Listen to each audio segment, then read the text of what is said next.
بسم اللہ الرحمن الرحیم۔ ماسٹربیشن کے سلسلے میں ہمیں کئی سوالات اور کمنٹ کیے گئے تو ہماری ریسرچ ٹیم نے فیصلہ کیا کہ اس سوال کا جواب دیا جائے۔ آپ کا سوال، مستند اور مستدل جواب۔ اس میں کوئی شک نہیں ہے کہ ماسٹربیشن حرام ہے اور یہ گناہ کبیرہ ہے۔ اب سوال یہ ہے کہ ماسٹربیشن کسے کہتے ہیں؟ اگر کوئی شخص ایسا عمل انجام دے جس سے اسے شدید جنسی لذت کا احساس ہو، یہاں تک کہ اس کی منی خارج ہو جائے، فقہ کی کتاب میں اس کام کو استمناء یعنی ماسٹربیشن کہا جاتا ہے۔ یہ کام مختلف طریقوں سے کیا جا سکتا ہے، جیسے شرمگاہ کو چھو کر، نامحرم کی باتوں کو سن کر، عاشقانہ باتوں کے ذریعے، پلیجر کو بھڑکانے والے خیالات کے ذریعے یا فحش مناظر دیکھنے سے۔ اسلام کی نظر میں اگر کوئی شخص اس ارادے سے کہ اس کے سیمن خارج ہو جائیں ان میں سے کسی عمل کو انجام دیتا ہے تو وہ ماسٹربیشن کا عمل انجام دے گا، جو کہ حرام ہے۔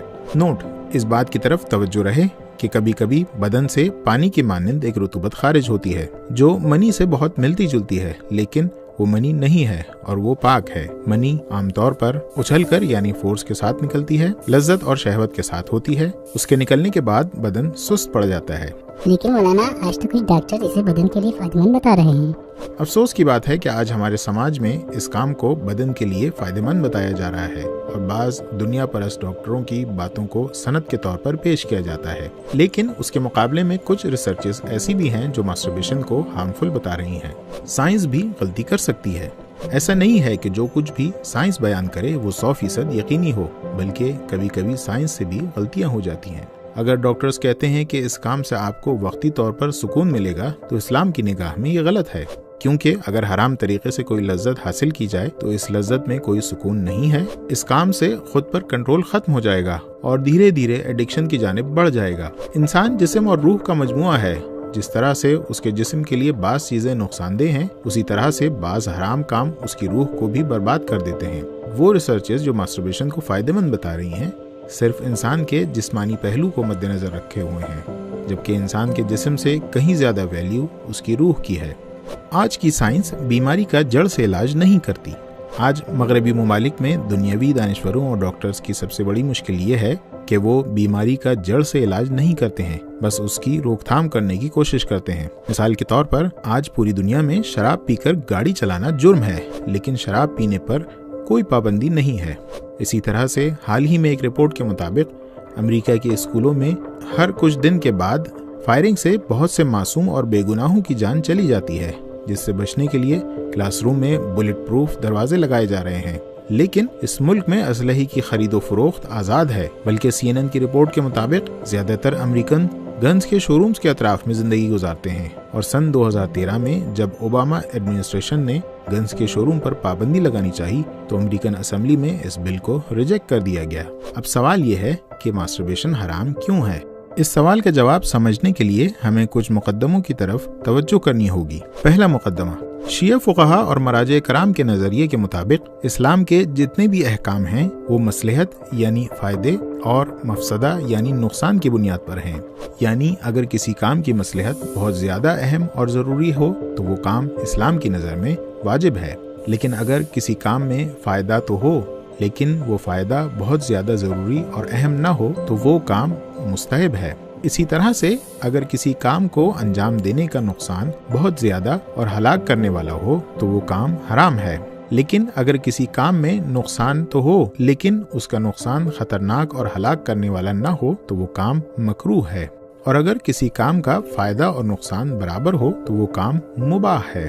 یاد رہے، فائدہ اور نقصان سے مراد صرف مادی فائدہ یا نقصان نہیں ہے، بلکہ مادی، معنوی، انفرادی، سماجی، دنیاوی اور اخروی ہر قسم کا فائدہ اور نقصان مراد ہے۔ دوسرا مقدمہ، اگرچہ اسلام کا یہ اصول کہ احکام فائدے اور نقصان کی بنیاد پر ہیں یقینی ہے، لیکن ہر حکم کے فائدے اور نقصان کو سمجھ لینا ہمارے لیے ممکن نہیں ہے، کیونکہ علم کے تمام پہلوؤں پر ہماری نظر نہیں ہے۔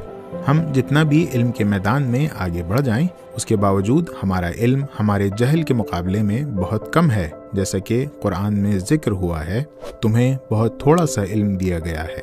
نتیجہ، اوپر بیان کیے گئے مقدموں کا نتیجہ یہ نکلتا ہے کہ اسلام کے تمام احکام فائدے اور نقصان یعنی مصلحت اور مفسدے کی بنیاد پر ہیں، چاہے اس فائدے یا نقصان کو ہم سمجھ پائیں یا نہیں، یا ممکن ہے کہ ہم اس کے بعض پہلوؤں کو سمجھ سکیں اور بعض کو نہیں، یا ممکن ہے کسی زمانے میں علم اور سائنس اتنی ترقی کر لے گا کہ حرام کام کے نقصان کو ہم سمجھ سکیں؟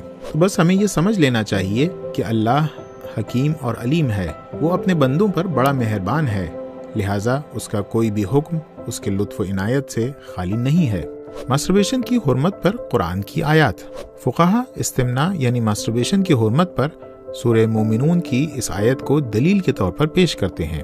مومنین اپنی شرمگاہوں کی حفاظت کرنے والے ہیں، علاوہ اپنی بیویوں اور اپنے ہاتھوں کی ملکیت کنیزوں کے کہ ان کے معاملے میں ان پر کوئی الزام آنے والا نہیں ہے۔ پھر اس کے علاوہ جو کوئی اور راستہ تلاش کرے گا وہ زیادتی کرنے والا ہے۔ یعنی بیوی اور کنیز کے ذریعے سے اگر انسان اپنی منی کو خارج کرتا ہے تو اس میں کوئی حرج نہیں ہے، لیکن اس کے علاوہ اگر وہ کوئی اور دوسرا راستہ اختیار کرتا ہے تو اسلام کی نظر میں وہ حرام ہے۔ اسی سلسلے میں نبی کریم صلی اللہ علیہ وآلہ وسلم فرماتے ہیں جو استمناء کرے وہ ملعون ہے۔ اسی طرح امام صادق علیہ السلام فرماتے ہیں استمناء کرنے والے کے لیے قیامت میں دردناک عذاب ہے۔ اسی حوالے سے آیت اللہ سیستانی حفظہ اللہ فرماتے ہیں استمناء حرام اور گناہ کبیرہ ہے، لیکن اس کا کفارہ نہیں ہے، اور اس کا حکم یہ ہے کہ انسان نماز اور عبادات کے لیے غسل کرے۔ آیت اللہ سیستانی سے جب یہ پوچھا گیا کہ اگر کوئی شخص شادی کرنے پر قادر نہ ہو تو کیا وہ ماسٹربیشن کر سکتا ہے، اس کے جواب میں آپ فرماتے ہیں استمناء حرام ہے، اور اسلام میں جنسی ضرورتوں کو پورا کرنے کا واحد طریقہ شادی ہے۔ اسی حوالے سے آیت اللہ خامنئی فرماتے ہیں ماسٹربیشن حرام ہے، اور اگر منی نکل آئے تو غسل جنابت واجب ہو جاتا ہے۔ استمناء یعنی ماسٹربیشن کے نقصانات۔ ماسٹربیشن کرنے کے بہت سے نقصانات ہیں، جن میں سے ہم صرف بعض کو یہاں بیان کریں گے۔ ماسٹربیشن کے انفرادی نقصانات۔ ماسٹربیشن سے انسان کی انفرادی زندگی کو بہت سے نقصانات ہوتے ہیں، جیسے حافظے کی کمی، اسٹریس اور پریشانی، ڈپریشن اور نا امیدی، بد اخلاقی، پڑھائی میں کمزوری اور زنا کی طرف رغبت۔ ماسٹربیشن کے کچھ سماجی نقصانات ہیں، جیسے گھریلو مشکلات، شادی سے بھاگنا، بیوی سے محبت نہ کرنا، ہم بستری کی قوت ختم ہو جانا اور شادی کے ٹوٹنے کا خوف۔ ماسٹربیشن کے اخروی نقصانات، قلب کا تاریک ہو جانا، خدا کی رحمت سے دور ہو جانا، خدا اور ملائکہ کی لعنت کا مستحق قرار پانا، اور آخرت میں دردناک عذاب۔ ماسٹربیشن کا علاج۔ آیت اللہ سیستانی سے جب اس حرام کام کو چھوڑنے کے سلسلے میں نصیحت مانگی گئی تو آپ نے یہ بیان فرمایا، پہلا علاج شادی کرنا، اس کا سب سے بہترین علاج شادی کرنا ہے، اگرچہ شادی کے امکانات فراہم نہ ہوں، چونکہ اگر کسی کو حرام میں مبتلا ہونے کا خوف ہے تو اس پر لازم ہے کہ وہ فوراً شادی کرے، حالات کے صحیح ہونے کا انتظار نہ کرے۔ نمبر 2، روزہ رکھنا۔ اگر کسی بھی طریقے سے شادی کرنا ممکن نہ ہو تو روزہ رکھے۔ روایتوں میں بیان ہوا ہے کہ روزہ شہوت کے مقابلے میں مضبوط ڈھال ہے۔ 3، اکیلے نہ رہیں۔ اس حرام کام سے بچنے کے لیے ہمیشہ سب کے ساتھ رہیں، اکیلے رہنے سے پرہیز کریں۔ 4، سیکشل ڈیزائرز کو بھڑکانے والے مناظر اور فلمیں نہ دیکھیں۔ 5، پروردگار کو اپنے اعمال پر حاضر و ناظر جانیں۔ 6، معصومین علیہ السلام کی بارگاہ میں دعا کریں اور ان سے توسل کریں کہ اس بری عادت کو چھوڑنے میں وہ آپ کی مدد فرمائیں۔ آخر میں ہم یہ بتانا چاہتے ہیں کہ اسلام دین کامل ہے اور انسان کی تمام ضرورتوں کو نظر میں رکھتے ہوئے انسان کے لیے اس کے قوانین ہیں۔ جب خدا نے انسان کے لیے خواہش رکھی ہے تو اس کو پورا کرنے کا حلال راستہ بھی بتایا ہے۔ ماسٹربیشن یا دوسرے حرام راستے انسان کے جسم اور روح دونوں کو سکون عطا نہیں کر سکتے ہیں، اس لیے اسلامی تعلیمات میں جلدی شادی پر زور دیا گیا ہے تاکہ جوان گناہوں سے دور رہ سکیں۔ شادی کو آسان بنانے کے حوالے سے ہمارے پروگرام اسپاؤس سلیکشن کو ضرور دیکھیں، اور جب تمام جوانوں کی ضرورتیں حلال راستوں سے پوری ہوں گی تو سماج میں برائیوں کا رواج نہیں ہوگا اور حرام چیزیں عام نہیں ہوں گی۔ آخر میں ہم آپ سے چاہیں گے کہ آپ یہاں پر کلک کر کے ہمارے سوال کا جواب دیں تاکہ ہم اپنے پروگرام کو بہتر سے بہتر بنا سکیں۔ امید کرتے ہیں ہماری اس ویڈیو نے آپ کے بہت سے سوالوں کے جواب دیے ہوں گے۔ ویڈیو کو لائک کرنا نہ بھولیے گا، اپنے دوستوں اور رشتہ داروں کو ہمارے چینل پر ضرور انوائٹ کریں۔ انشاءاللہ اگلے ہفتے ایک نئے ٹاپک کے ساتھ آپ کی خدمت میں حاضر ہوں گے۔ سبیل میڈیا کی ریسرچ ٹیم کی طرف سے شکریہ۔ خدا حافظ۔